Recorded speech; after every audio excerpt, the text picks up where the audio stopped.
Hello friends. आज से एक नए सीरीज़ की शुरुआत कर रहे हैं हम इकोनॉमिक्स के की टर्म्स के ऊपर।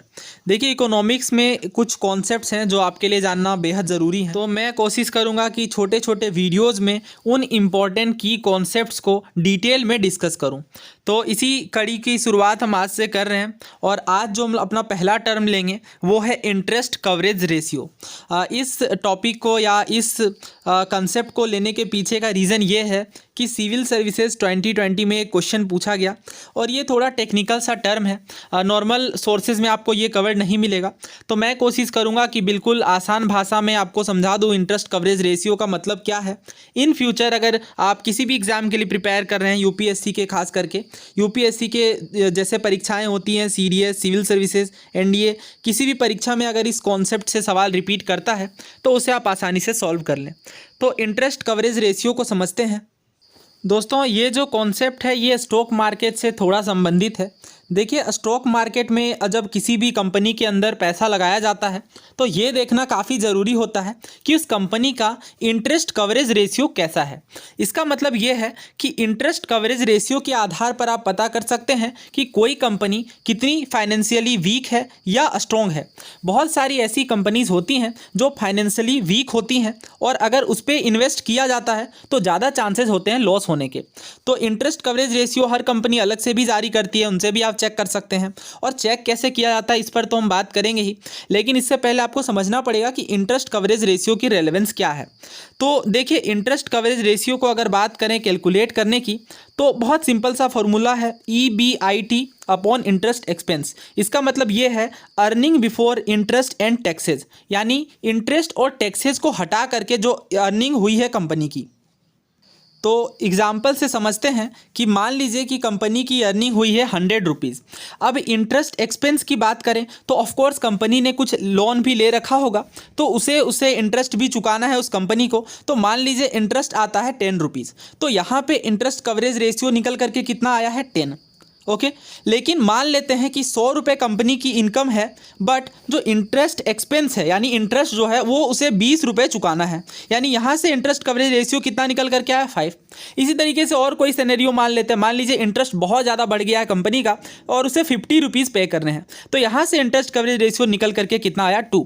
तो यहाँ पर आप साफ साफ बता सकते हैं कि यहाँ पर इंटरेस्ट तो काफ़ी कम देना है, इसलिए कंपनी जो है वो फाइनेंशियली स्ट्रॉन्ग है, बट यहाँ पर इंटरेस्ट काफ़ी ज़्यादा देना है, इसलिए ये कंपनी फाइनेंशियली वीक है और ऐसे कंपनी में पैसे लगाना बहुत ज़्यादा नुकसानदेह हो सकता है। तो इसे आप ऐसे भी समझ सकते हैं कि इंटरेस्ट कवरेज रेशियो जिस कंपनी की जितनी कम होती है उतनी ज़्यादा ही वो कंपनी फाइनेंशियली वीक होती है।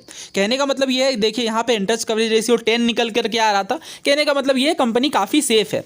तो एक अगर आप जनरल आइडिया की बात करें तो 3 से ज़्यादा अगर कंपनी की इंटरेस्ट कवरेज रेशियो है, इसका मतलब वो कंपनी ठीक ठाक है, चांसेस नहीं है कि वो बैंकरप्ट हो। लेकिन अगर 3 से कम है और 2 से अगर कम है या फिर 1 से कम है तो बहुत ज़्यादा चांसेस हैं कि वो कंपनी आगे चल के बैंकरप्ट हो सकती है। इनफैक्ट अगर 1 से अगर कम होती है इंटरेस्ट कवरेज रेशियो तो कहने का मतलब ये है कि यहाँ पे लॉसेज होने के चांसेस काफ़ी ज़्यादा हैं। तो आई होप आपको क्लैरिटी मिल गई होगी इस एग्जाम्पल के थ्रू।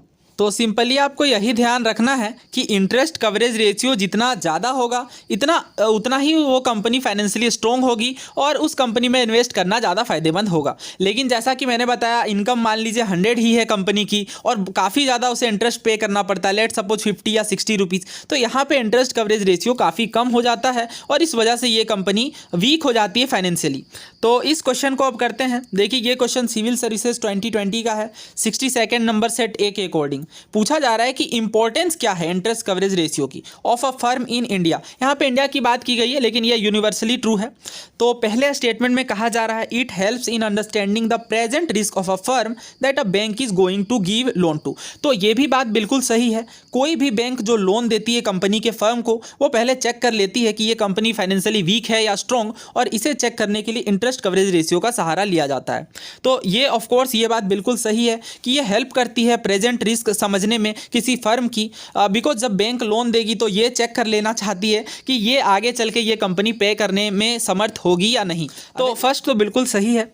दूसरा देखिए क्या कहा जा रहा है, it helps in evaluating the emerging risk of a firm that a bank is going to give loan to. तो ये भी बात बिल्कुल सही है, किसी फर्म की क्या इमर्जिंग रिस्क है ये भी इंटरेस्ट कवरेज रेशियो से पता चल जाता है। अगर इंटरेस्ट कवरेज रेशियो बहुत कम होता जा रहा है ईयर बाय ईयर, तो इसका मतलब ये है कि कंपनी घाटे में चल रही है, और ये बैंकों को समझने में मदद करता है कि वो कंपनी को लोन देना सही होगा या नहीं। अगला स्टेटमेंट देखिए, the higher a borrowing firm's level of interest coverage ratio the worse is its ability to service its डेब्ट। कहने का मतलब क्या है कि अगर इंटरेस्ट कवरेज रेशियो ज़्यादा होता है तो यहाँ पे कहा जा रहा है कि उस डेब्ट को, यानी जो कर्ज लिया गया है कंपनी के द्वारा, उसे चुकाना और ज़्यादा मुश्किल होगा। क्या ये बात सही है?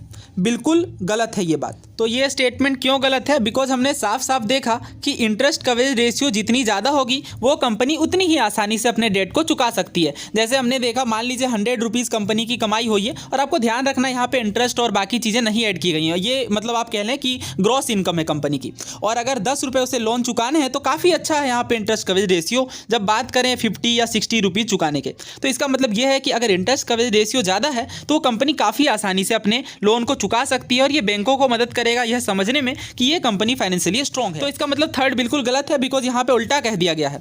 तो थर्ड को अगर आप एलिमिनेट करें और 1 को इंक्लूड करें तो हमारा करेक्ट आंसर होगा ऑप्शन ए 1 और 2 ओनली। तो उम्मीद है आपको पूरी क्लैरिटी मिली होगी इस टॉपिक में। आप खुद से भी एग्जाम्पल सोचिए और इसे अच्छे से समझिए, और ये क्वेश्चन देखिए, इस प्रीवियस ईयर क्वेश्चन को करने के बाद और भी अच्छे से क्लैरिटी मिल गई होगी। तो ऐसे ही आने वाले सीरीज़ में इकोनॉमिक्स के की टर्म्स को हम लेंगे और डिटेल्ड एनालिसिस उन की टर्म्स की करेंगे। तो आप अपने राय अथवा विचार कमेंट बॉक्स में लिख सकते हैं। धन्यवाद।